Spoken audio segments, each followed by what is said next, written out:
Mais que s'est-il passé le 23 juillet 2025 ?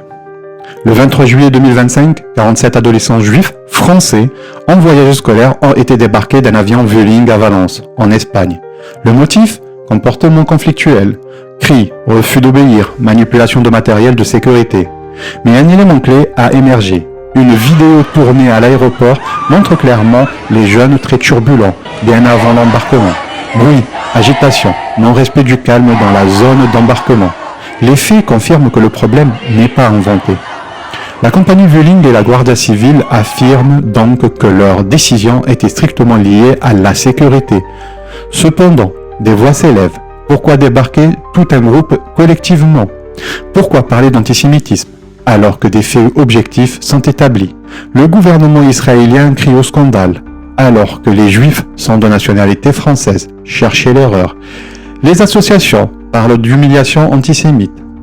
L'opinion se divise. Maintenant, inversons les rôles. Et si les jeunes étaient des jeunes maghrébins ? Imaginez maintenant 47 adolescents d'origine maghrébine, musulmans, bruyants, chantant en arabe ou portant une tenue religieuse. Soyons honnêtes. L'Occident ne se serait pas offusqué. Il n'y aurait pas eu de tollé international de protestation officielle. Les autorités espagnoles auraient été soutenues sans réserve. Les médias français auraient parlé de racailles, de sauvagerie, de menaces à la sécurité. Et sur les plateaux télé, les habituels éditorialistes auraient répété que c'est toujours pareil avec ces jeunes-là.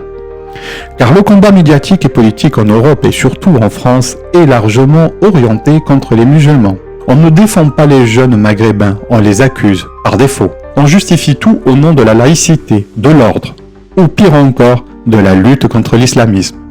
Cette affaire révèle une vérité dérangeante. Deux groupes, un comportement similaire, mais deux réactions radicalement différentes.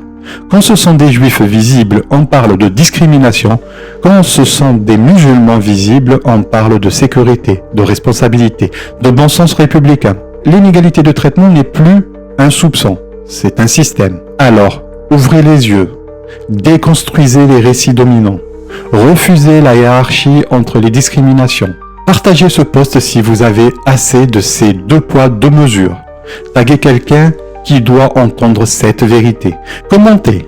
Est-ce que les jeunes maghrébins auraient eu le droit à la même bienveillance ? Parce qu'excuser l'injustice d'un côté, c'est l'encourager de l'autre.